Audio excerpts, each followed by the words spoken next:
then he was fouled on the reach by Josh Peak, so Peak with his first foul.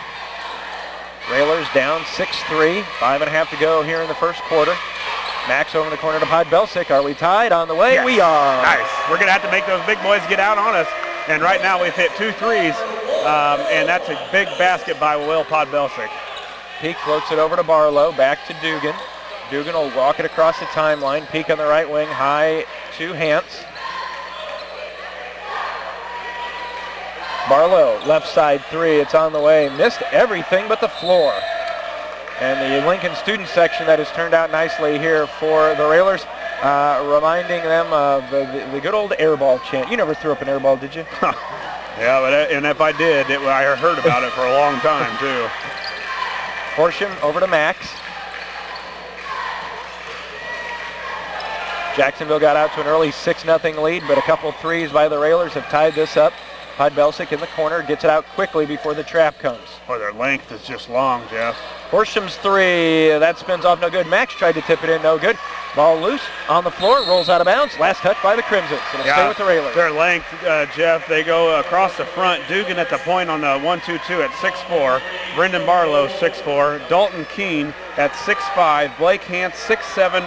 And Peak at 6'5". Nothing under 6'4" for the Crimsons. Joey Olden in the contest now for the Railers as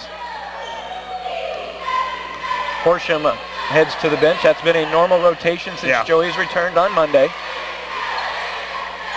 Gavin out to Podbelsic. Inside Bowlby mishandles, kicks it out quickly to Olden. Swinging around the perimeter. Gavin drives in. Pod at the top of the key. Now they find Joey down in the left corner. Joey gets out of it. Back to Podbelsic. Will inside to Bowlby. Bowlby turned and a foul is going to be whistled. That's going to go against Hance. And the official out high says he was going for the shot, so Ed goes to the line, shooting two. Yeah, nice ball movement by the Railers, working it around, get into Bowlby. He turns faces, goes up for a shot. Dugan rapes him around the arm. But we moved Joey Olden down into the corner where I think not that Joey can't shoot it, but he's not one of our more consistent shooters. I'd love to have two of our consistent shooters on the baseline to make those Keene and Hance come out and get them. Bowlby misses the first, does get the second. And after being down early, Railers have scored 7 in a row and take a 7-6 advantage. I think you're going to see a lot of that. Swing here, 5 up points. You may come back and you may be down 5 in a hurry. It's going to be a game of swings. Which team, fights back after that swing where a team goes up a couple baskets? Dugan over to Barlow. Now to Keene. In the corner, Peak with a strong move. Contact and an offensive foul, and Josh Peak has picked up his second. Boy, and he did that a lot. If you remember last time at Roy S., when the fourth quarter came, Jeff, he put his head down and he was getting to the rim. That time, that game, we didn't try and stop him, and he took over in the fourth. This time, as always, Gavin steps in, picks up that big second foul on Josh Peak. Andy Jackson in, the 6'1 senior for the Crimsons. Jacksonville's extended their pressure, three-quarter court.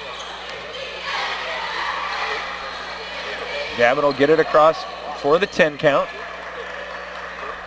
Podbelsic back to Olden. Railers work it around the perimeter, 3.5 to go in the first quarter. Railers up 7-6. Max directing traffic. Takes the dribble to the left side near the top of the key. Olden. Yeah, Joey's got to at least look at the basket. They're not going to guard him if he doesn't look. Down in the corner, Will fires a three on the way. Nice. Good again. Yeah, the big senior hasn't shot it well all county market tournament, Jeff, and he's coming up right now in the big one. Barlow to Dugan. Railers up 10-6. It's a 10-0 run for the Railers. Dump it down low. Nice move inside. Gavin with the block and a strong move. And we've got an alternating possession held ball, and it's headed toward the Railers. Yeah, nice defense by Gavin. Yeah, boy, the big boy Keene goes up, and we had Gavin and Bowlby going up for the block shot and pinned it off the backboard. And it comes down, and both Gavin Block and Dalton Keene wrestling for it. And we get the tie up, and the possession arrow goes to the Railers. 2:41 left in the first quarter here for the title at the 2013 County Market Winter Classic. Block. Now across the timeline to Max Cook. Max with 3 early on. Leading scorer for the Railers so far, Will Podbelsic with 6. Yeah, I'd love to try and get it in the middle again. Have Gavin flash to the high post and see if we can get an easy basket from that free throw line. Joey brings a dribble between the circles. Now to Max. Top of the key, thought about it, didn't take it. Will with a shot fake, will dribble in, a little 17-footer, up and good. Oh, he hit now. And see, Jeff, the big guy's got to fly at Podbelsic because he's hit 2 in a row. They can't stay with him. They're not quick enough. He pump fakes, goes right by him, 2-dribble pull-up on the baseline, and a two-pointer. And a timeout's going to be taken by J.R. Dugan. I believe it's just going to be a 30-second timeout, so again, we will keep it here. And I'll tell you what, Josh, I don't know if there's anybody on Lincoln's team that's as good as Will in that shot fake 2-dribble pull-up shot. Well, yeah, he's worked on his game. There's no doubt about it.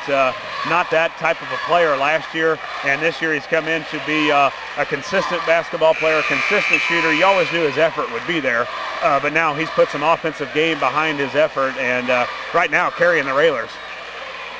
Railers up 12-6. It started 6-0 Jacksonville.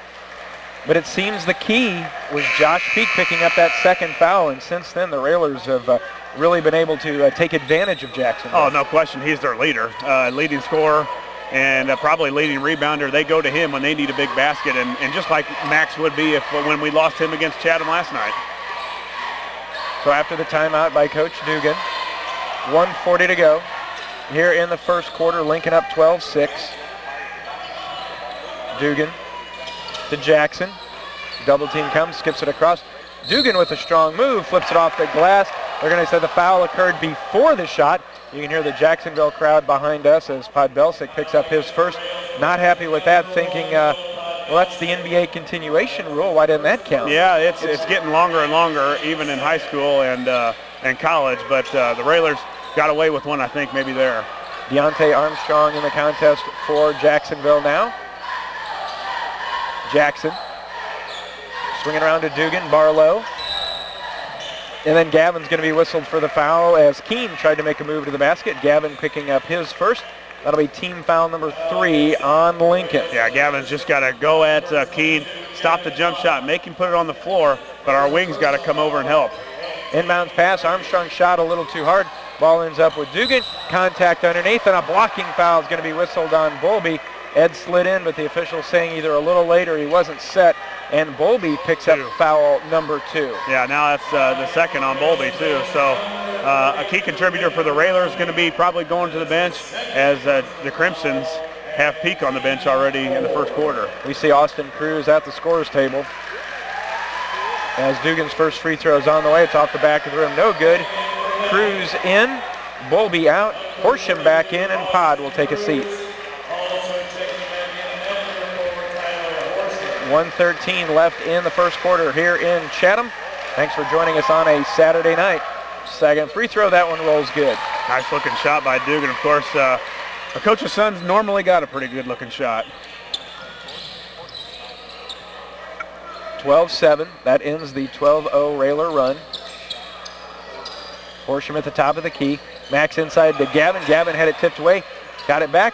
Austin Cruz with a little 8-footer over everybody. Boy, how big has he been this year, Jeff? Whenever a big guy goes down, Cruz steps in, and he loves that baseline. Little, probably a 3, 4, 5-footer from the baseline, and Cruz knocks it down. And he did such a great job of putting just the right amount of arc on it to get it over the defender and get it in. 14-7. Railers up by 7 as we're at 30 seconds to go in our first quarter.